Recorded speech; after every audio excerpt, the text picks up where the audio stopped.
दोस्तों, आज हम बात करेंगे नोएडा की उन अवैध सोसाइटियों की जो एक नया शहर बसाने की साजिश रच रही है। सलारपुर खादर पुलिस चौकी के पीछे प्राधिकरण की अधिग्रहित जमीन पर 39 बिल्डर्स ने अवैध इमारतें खड़ी कर दी और अब नोएडा प्राधिकरण ने इस बिल्डरों को भूमाफिया घोषित करने की तैयारी शुरू कर दी है। लेकिन सवाल यह है, क्या यह कार्रवाई सिर्फ कागजों तक सीमित रहेगी या सचमुच इन अवैध निर्माणों पर बुलडोजर चलेगा? नोएडा प्राधिकरण के सीईओ डॉक्टर लोकेश एम ने सोमवार को साफ कर दिया कि इन 39 बिल्डर्स के खिलाफ कड़ा एक्शन लिया जाएगा। जिलाधिकारी के साथ बैठक हो चुकी है। भूलेख विभाग को आदेश दिया गया है कि प्रत्येक बिल्डर की खसरा वाइज फाइल तैयार की जाए। ये फाइलें जिला प्रशासन को सौंपी जाएंगी ताकि बिल्डर्स को भूमाफिया घोषित किया जा सके। लेकिन दोस्तों, यहां सबसे बड़ा सवाल यह है कि 2018 से यह अवैध निर्माण चल रहा है। इतने सालों तक प्राधिकरण क्या कर रहा था? क्या यह सिर्फ नोटिस चिपकाने का खेल है या वाकई कुछ ठोस होगा? सलारपुर खादर पुलिस चौकी के पीछे खसरा नंबर 723, 724 और 727 से 739, साथ ही 745 से 753 तक की जमीन नोएडा प्राधिकरण की अधिग्रहित और कब्जा प्राप्त जमीन है। लेकिन इस जमीन पर अवैध निर्माण का जाल बिछाया जा रहा है। कुछ इमारतें तो महर्षि आश्रम की जमीन पर बनी हैं, बिना किसी अनुमति, बिना मानचित्र स्वीकृति, और तो और कुछ किसानों ने इन खसरा नंबरों को गलत तरीके से अपने नाम दाखिल खारिज करा लिया। अब यहां सवाल उठता है, ये दाखिल खारिज कैसे हो गया? क्या इसमें प्रशासन की मिलीभगत थी या ये सिर्फ लापरवाही का नतीजा है?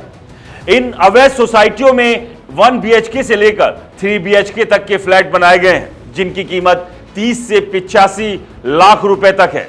ज्यादातर फ्लैट्स की बुकिंग हो चुकी है। लोग अपने जीवन भर की कमाई लगाकर इन फ्लैट्स में इन्वेस्ट कर रहे हैं, लेकिन उन्हें नहीं पता कि ये इमारतें कागज पर अवैध हैं। प्राधिकरण ने साफ चेतावनी दी है, इन खसरा नंबरों पर कोई खरीद फरोख्त ना करे, वरना आपका पैसा डूब सकता है। लेकिन सवाल यह है, जिन लोगों ने पहले से ही बुकिंग कर दी है, उनका क्या होगा? क्या उनकी मेहनत की कमाई का कोई जवाबदेह है? अब जरा प्राधिकरण की कार्रवाई पर भी नजर डालते हैं। पिछले महीने प्राधिकरण ने इन अवैध इमारतों पर नोटिस चिपकाए थे। बिल्डरों को 15 दिन का समय दिया गया था कि वो खुद इन निर्माणों को ध्वस्त कर दे। लेकिन क्या हुआ? नोटिस फाड़ दिए गए और निर्माण का काम फिर से शुरू हो गया। अब प्राधिकरण कह रहा है कि वो इन इमारतों को ध्वस्त करेगा और खर्च भी बिल्डरों से वसूला जाएगा। लेकिन यहां सवाल फिर वही है, क्या यह कार्रवाई जमीन पर उतरेगी या सिर्फ हेडलाइन बनकर ही रह जाएगी? इन 39 बिल्डरों में से कई छोटी बड़ी बिल्डर कंपनियां शामिल है। कुछ नाम सामने आए हैं: Mohammad Ayub, Yakub, Sunil Sharma, Rahul Sharma, Salim, Shamim, SA promoters, property arena infracon, energy building solution और डालमिया लेटेक्स लिमिटेड। इनके खिलाफ न सिर्फ नोटिस जारी किए गए हैं, बल्कि स्थानीय कोतवाली में केस भी दर्ज किए गए हैं। लेकिन बड़ा सवाल यह है, क्या ये नाम सिर्फ छोटी मछलियां हैं? क्या इनके पीछे कोई बड़ा खेल चल रहा है जिसे प्राधिकरण छू भी नहीं पा रहा? नोएडा प्राधिकरण ने साफ कहा है, सलारपुर खादर पुलिस चौकी के पीछे इन खसरा नंबरों पर बनी किसी भी प्रॉपर्टी में पैसा ना लगाए। ये जमीन अवैध कब्जे में है। अगर आपने यहां फ्लैट बुक किया तो आपकी जिंदगी भर की कमाई खतरे में पड़ सकती है।